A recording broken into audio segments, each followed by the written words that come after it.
Hey everybody, so today I'm going to be making some macarons.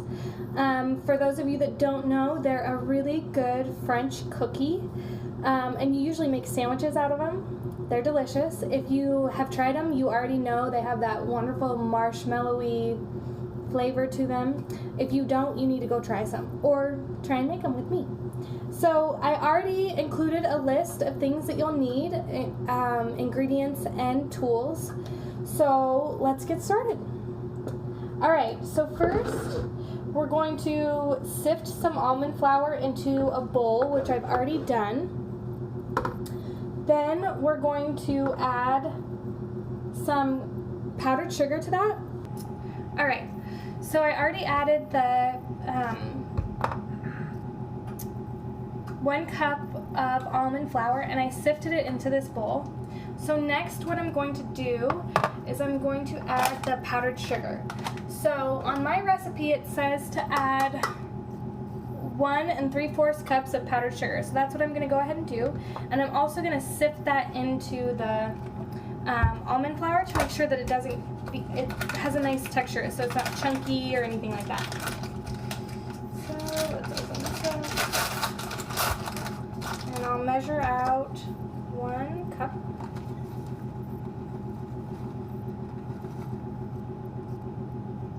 And it doesn't have to be packed down or anything. It can just be like light and fluffy on there. Okay, then I'm going to put that into my sifter. And I'm just going to sift that flour or that sugar through really quick into the almond flour, same bowl. But you want to make sure that you sift, because if not, you'll get like these chunks of sugar or chunks of almond flour in your cookies, and that's not good. You don't want them chunky. You want them nice and smooth.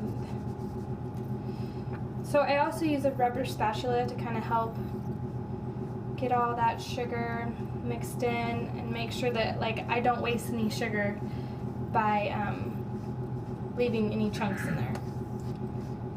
So there we go.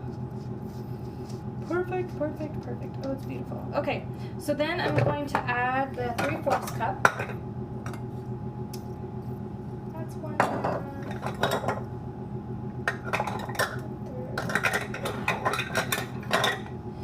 Okay.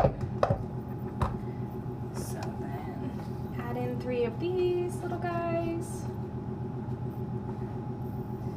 I always loved baking. When I was a little kid, my grandma would always have us all, I have 3 sisters, so we would always be on her countertop, watching her cook, helping her with anything that she needed.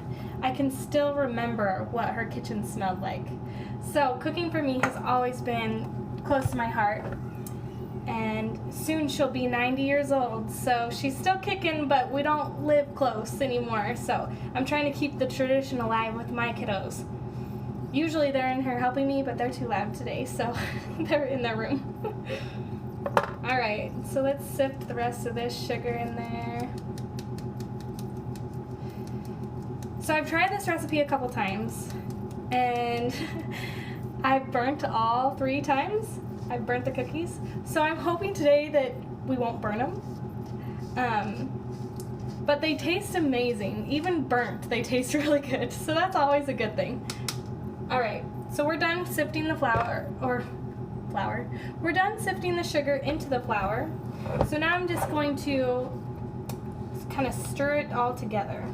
Make sure that it's all mixed and nice and good. And I might even get a whisk out to help.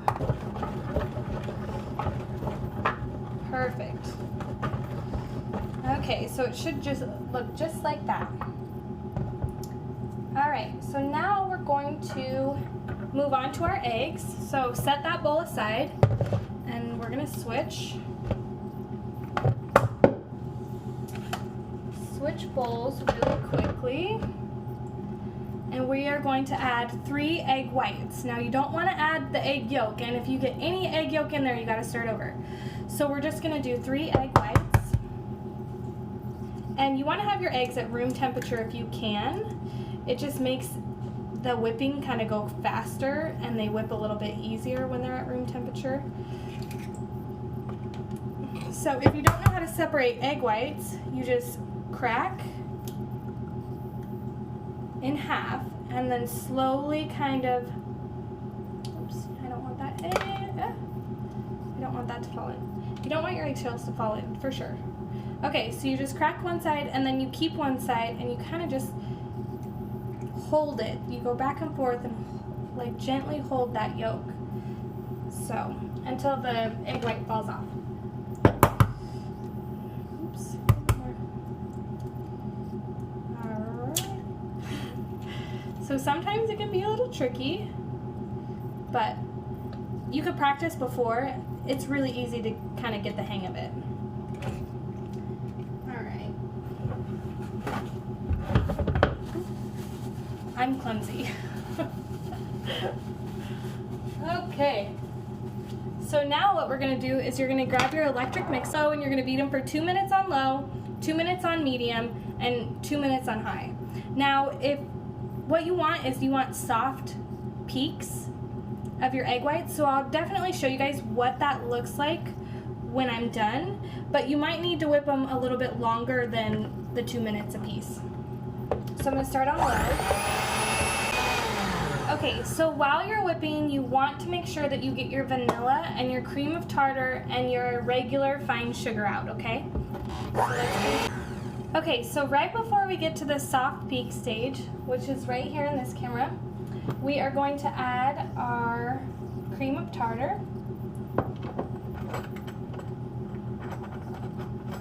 Now, I want you guys to know I'm winging this right now. My recipe disappeared. So we're just going with it.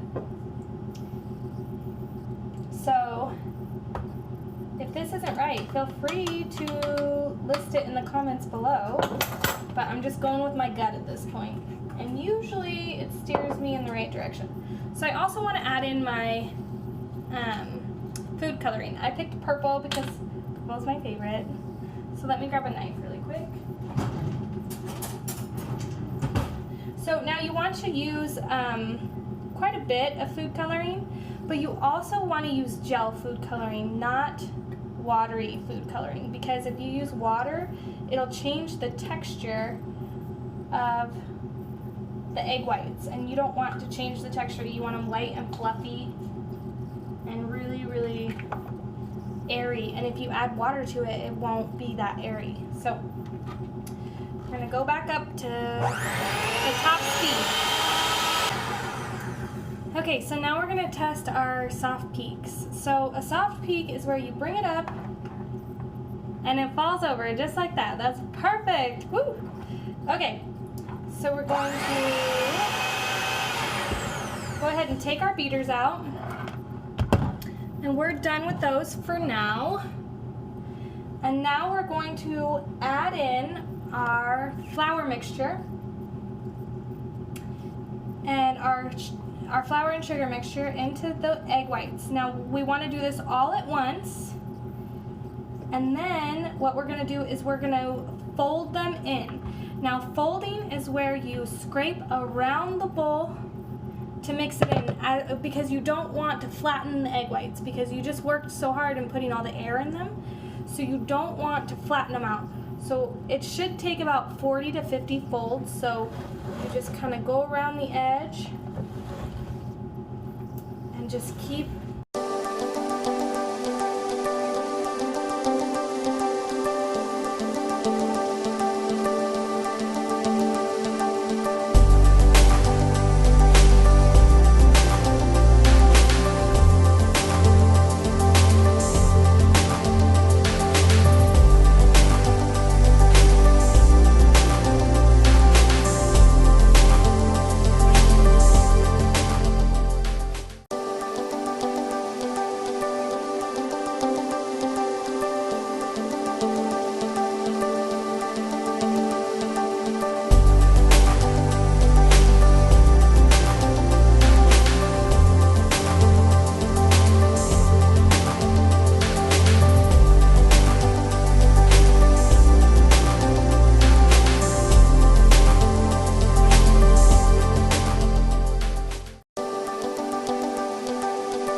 just did a little cleaning up.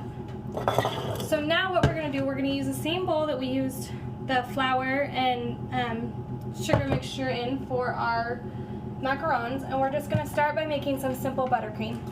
So I have here some softened butter.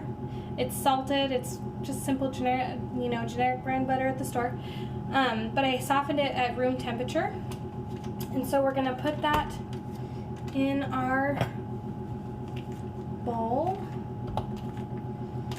And we're just going to beat that for a bit. And I just washed off my mixers.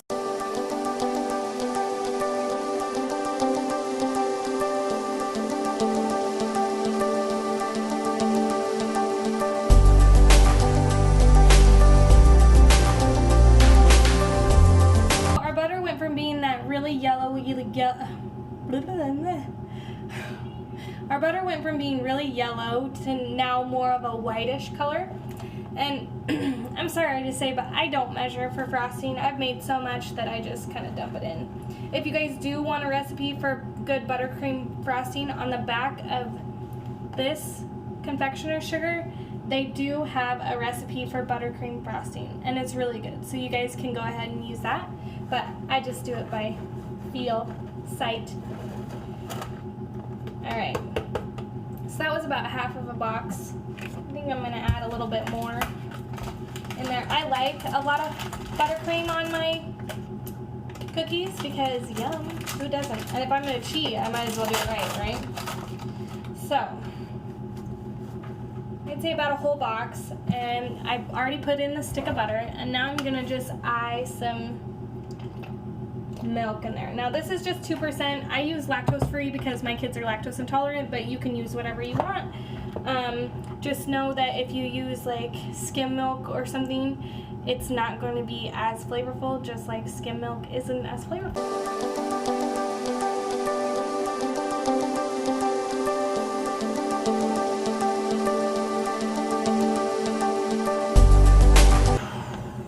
Alright, so I like my buttercream a little bit thicker because I'm going to pipe it through a bag. Oh yeah, that's really good. A little bit more. Okay, so again, I'm going to get my piping bag out.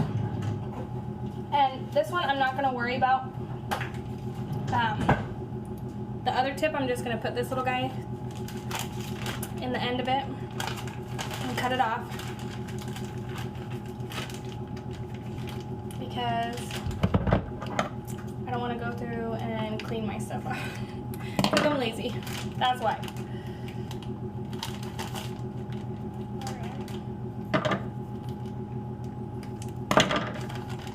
Okay, there we go. So this is nice and ready to go. I'm going to grab another cup. And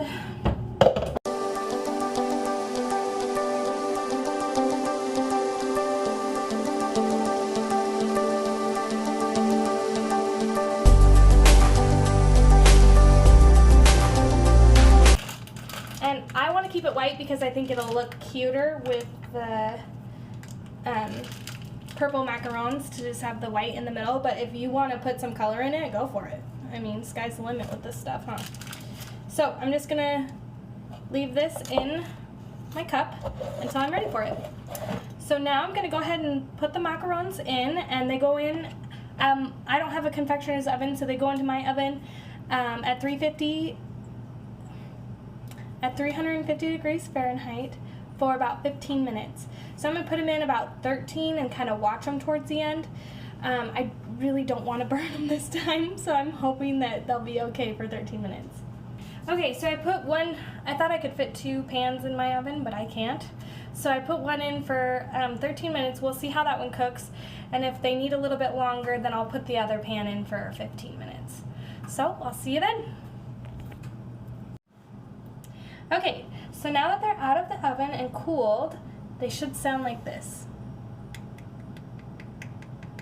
See how they sound kind of hollow and light? Almost like a shell.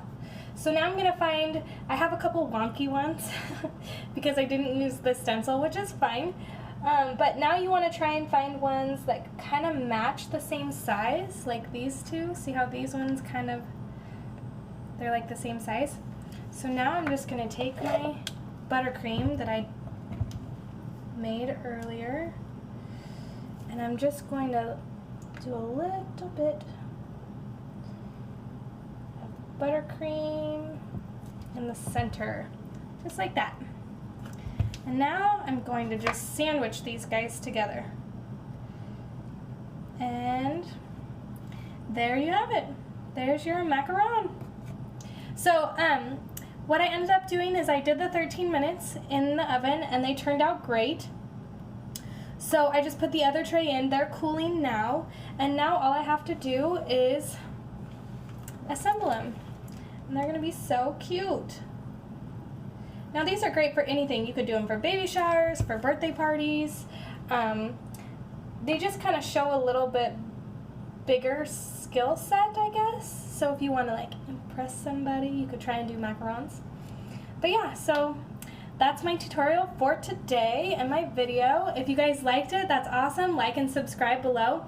Also, if you guys have any tips or pointers or anything like that, I'm always willing to learn. I love finding out new things and maybe easier ways to do something. So thank you so much for tuning in, and we'll see you next Wednesday. Bye.